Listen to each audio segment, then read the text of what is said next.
Assalamualaikum Pak. Waalaikumsalam. Ya, dipersilahkan dulu. Ya, Terima kasih Pak. ya sama-sama. Oke, kalau boleh tahu dengan siapa dan dari mana? Perkenalkan Pak, nama saya Nuri Fadila. Kebetulan tadi memang spesial dari rumah Dari rumah. Iya. Oh iya, kalau boleh tahu rumahnya di mana? di Jalan Purnawirawan di Laudendang Pak. Oh gitu. Kalau asal dari mana kalau boleh tahu? Asal saya di Langkat Pak. Cilangkap. Oh, berarti sehari-hari kegiatannya apa kalau boleh tahu? Sehari-hari saya sebagai seorang mahasiswa Pak. Mahasiswa. Ya, Semester berapa?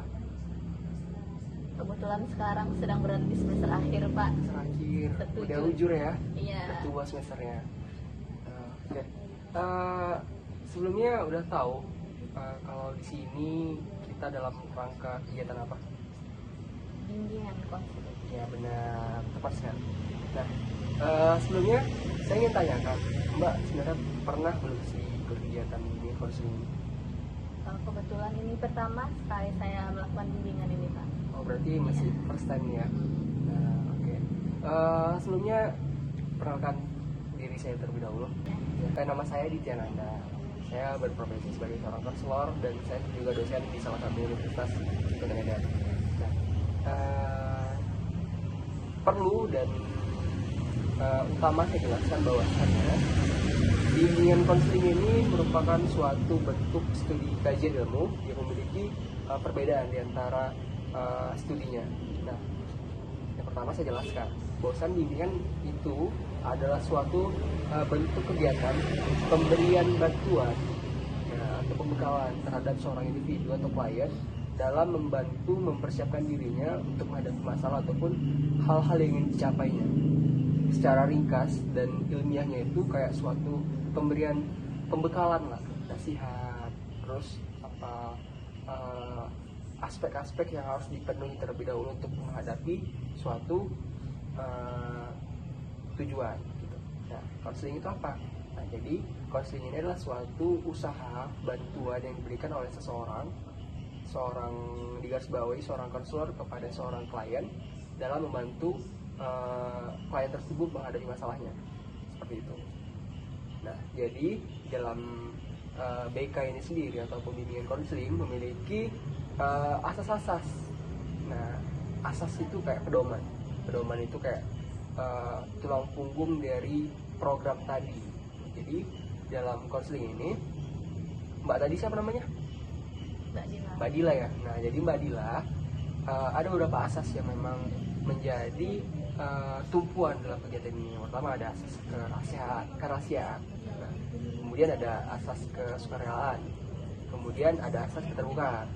Nah, sebenarnya dalam bimbingan konseling ada banyak sekali asas, cuman tiga ini saya jelaskan sebagai dari pedoman yang sama-sama kita komitmen dalam bentuk kegiatan ini. Jadi asas keterbukaan ini yang pertama saya sebutkan adalah kita di sini saling terbuka, kita enjoy aja ceritanya, relax, santai, nah ya kan.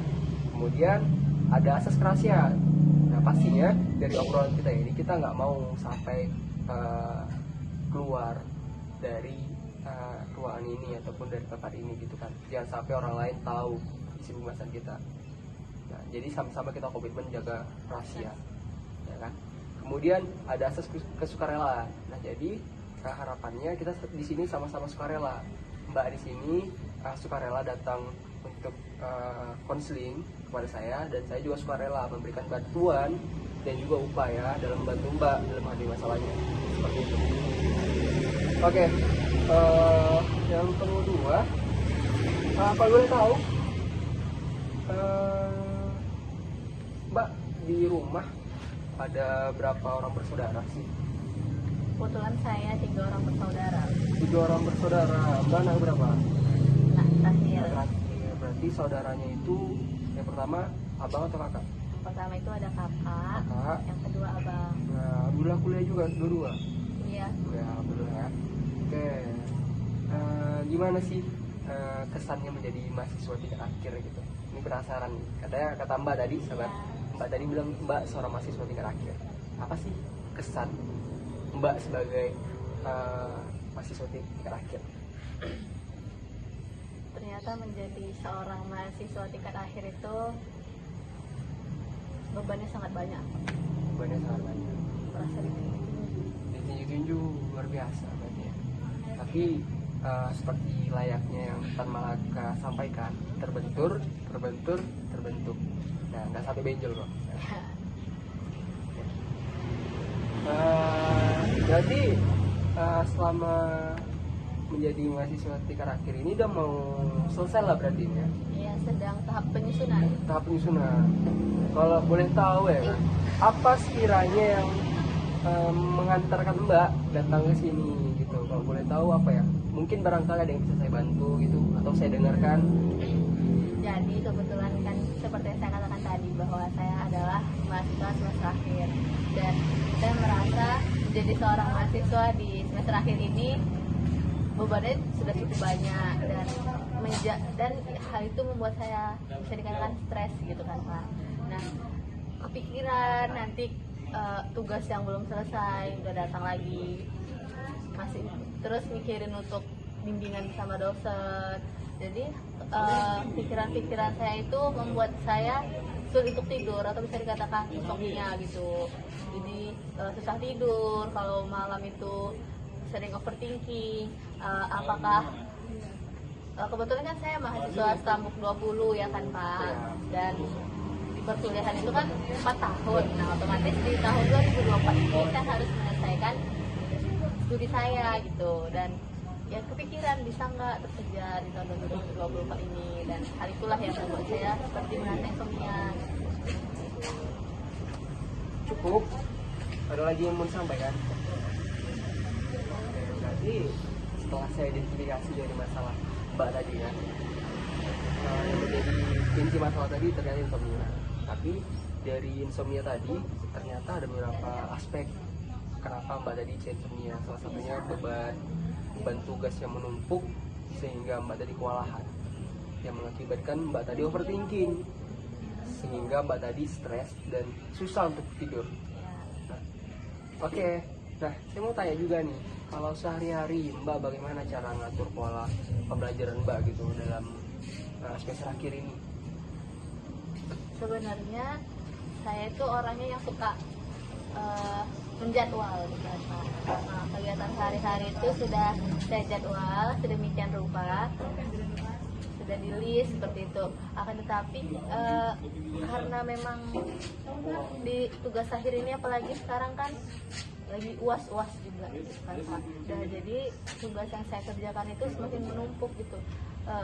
Sedangkan seorang mahasiswa itu kan bukan kerjaannya cuma untuk kerjain tugas aja, kan pasti ada tugas-tugas yang lainnya ataupun kerjaan-kerjaan di rumah, di kos gitu, seperti nyuci dan lain sebagainya gitu kan Pak. Nah, jadi walaupun udah di list, saya merasa waktu 24 jam itu masih kurang untuk kerjain tugas itu. Oke, bisa lagi? Segini cukup. Oke, berarti saya cukup apresiasi sih ya Mbak, bagaimana cara mengatur pola pembelajarannya. Berarti dari hari-hari itu udah ada terjadwal, namun Mbak tadi merasa cukup ataupun kurang maksimal. Nah, artinya terkadang nih kita udah mempersiapkan, tapi bisa jadi apa yang kita persiapkan tadi itu malah menjadi apa ya? Menjadi masalah baru. Nah, konon lagi kita lihat orang-orang yang nggak mempersiapkan sama sekali, seperti itu. Mbak aja yang udah mempersiapkan itu bisa kewalahan seperti itu. Itu saya apresiasi itu, Mbak bisa punya pola pikir yang tertata dan rapi, tertib berpikir bahasanya. Dan, kemudian yang ingin saya tanyakan terlebih, bagaimana Mbak menyikapi tugas-tugas akhir ini? Sebenarnya kalau untuk masalah menyikapi tugas akhir, saya ini sering bimbang gitu Pak. Kadang di satu hari saya merasa pasti bisa untuk menyelesaikan ini, pasti bakal selesai gitu kan Pak. Tapi kadang di satu sisi melihat teman-teman yang lain gitu kan Pak. Main gitu ya, Hah? teman-teman yang lain main. Iya, teman-teman yang lain main, kita ngerjain. Terus juga ngelihat teman-teman yang lain udah berada di tahap hampir selesai gitu. Oh iya Pak, Nah. jadi pressure Iya, tersendiri ya. menjadi tekanan ya kan Tekanan, Pak. benar. Nah, jadi ya udah, jadi kayak saya ngerasa ih, orang itu udah sampai di tahap itu loh, kenapa lama kali gitu. Jadi nggak enak gitu. Overthinking akhirnya susah tidur. Kalau saya boleh bantu juga sebagai kan saya juga pernah di posisi Mbak. Saya juga pernah berada di tingkat mahasiswa akhir dan akhirnya saya juga lulus alhamdulillah dengan waktu 3,5 tahun. Ya. Ini berbagi pengalaman aja sharing kita di sini. Jadi kalau saya itu Mbak dalam ya Mbak Ya. nyantai aja nggak apa, nyantai relax aja Joy, nyantai aja. Jadi kalau saya itu dulunya saya lebih mempadatkan waktu pekerjaan itu di siang hari sih, dari mulai pagi, siang hingga sore. Nah, sehingga itu memang saya fokuskan dalam menjalankan tugas-tugas ataupun mengerjakan aktivitas saya lainnya, sehingga di malam hari setelah badai Isya tepat pukul 9 itu udah saya stop semuanya, saya istirahat, saya cukupkan, nanti bangun lagi pukul 5 pagi. Nah, itulah Kak, saya riset kembali aktivitas kembali untuk mengerjakan tugas-tugas saya. Nah, sehingga dari jadwal waktu yang produktif, imun tubuh saya juga baik gitu. Nah, jadi saya nggak gampang kewalahan, seperti itu juga enggak, karena kan dari pagi udah saya padatkan itu. Jadi yang namanya kita ingin mencapai suatu hal yang kita sukai, kita harus suka dengan apa yang nggak kita sukai gitu. Jadi kalau kita ingin mencapai gelar sarjana ya udah, kita paling suka nih main-main, ya, kita harus siap, nggak main-main dulu. Nah, kita harus siap, nggak fun dulu sama kawan-kawan, nggak jajan-jajan dulu untuk menjaga pola kesehatan kita juga, ya kan? Karena kita juga punya tekanan nih, pressure lebih dari keluarga mungkin sekali ya, keluarga yang bolak-balik bertanya kapan tamat gitu ya, itu kan tekanan sih ya. Jadi itu sih mungkin Mbak bisa atur lagi, padatkan lagi waktu siang hari, optimalkan dari pagi, siang ke sore. Kemudian Mbak bisa istirahat dengan tenang di malam harinya. Nggak perlu Mbak terpressure dengan teman-teman yang lain. Nah, sejatinya yang Mbak hadapi di sini adalah diri Mbak sendiri gitu. Nah, Mbak nggak usah bersaing dengan orang lain. Yang perlu Mbak saing itu diri Mbak sendiri. Setiap harinya gitu. Bagaimana cara Mbak bisa lebih baik gitu. Baik dalam berpikir, baik dalam istirahat, baik dalam belajar. Nggak usah kontaminasi dengan teman-teman yang lain. Itu bisa jadi beban tersendiri. Overthinking, akhirnya Mbak susah tidur, imun tubuh berkurang, akhirnya Mbak bisa cepat sakit. Ini jangka panjang Mbak. Ya kan, jangka panjang, bukan di usia sekarang aja, tapi nanti 10 tahun ke depan ketika Mbak nanti udah ujur, Mbak udah berkeluarga, Mbak nanti udah tua, sakit-sakitan, kan nggak mau kita semua ya.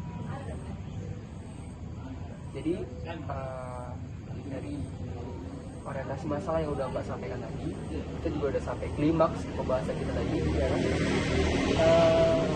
Ada nggak kira-kira yang ingin Mbak sampaikan ataupun kesan apa dari hasil penyimpulan yang udah kita bahas tadi? Berarti dari pesan yang sudah Bapak sampaikan tadi, bahwa sebenarnya kita itu harus lebih menjadwalkan lagi, mulai dari kita padatkan semua kerjaan kita di pagi dan siang hari, agar di malam hari itu kan kita udah pasti lelah gitu kan Pak, karena udah seharian bekerja.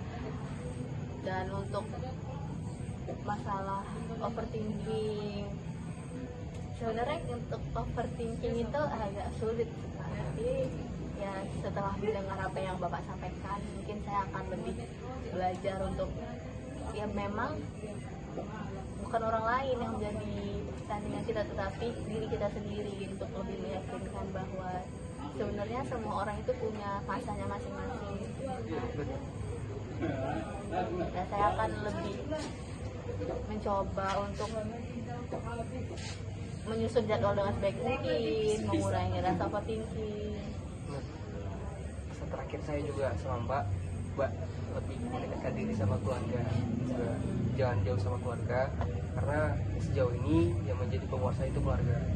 Itu support system terbaik yang luar biasa, karena berkat mereka itu maka saya ada gitu di posisi sekarang ini. Mereka lah alasan saya untuk kuat, keluarga, rumah ternyaman untuk pulang.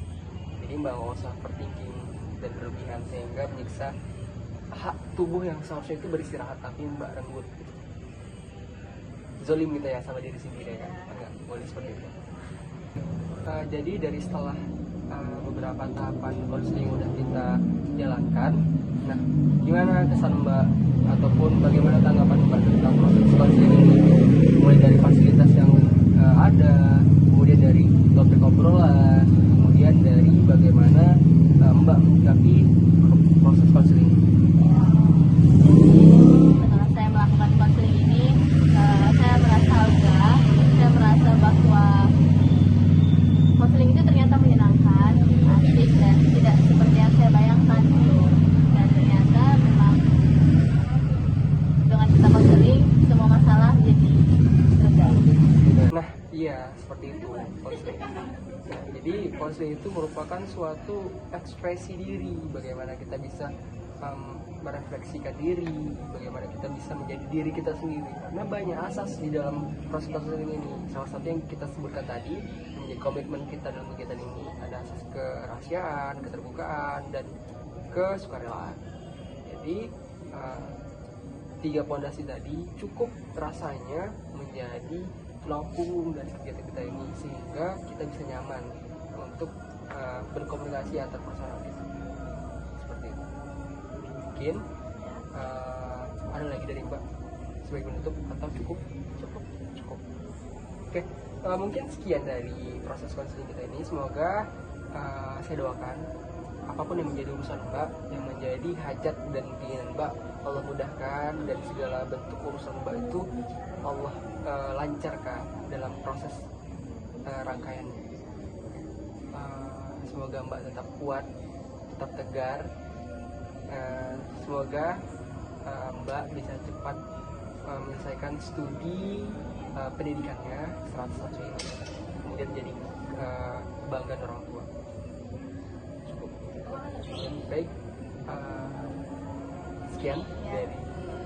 Terima kasih ya Pak atas konseling yang sungguh bermanfaat pada hari ini. Baik, sama-sama. Saya pamit pulang ya Pak. Boleh ya, dulu silakan. Terima kasih Pak. Assalamualaikum. Waalaikumsalam warahmatullahi wabarakatuh.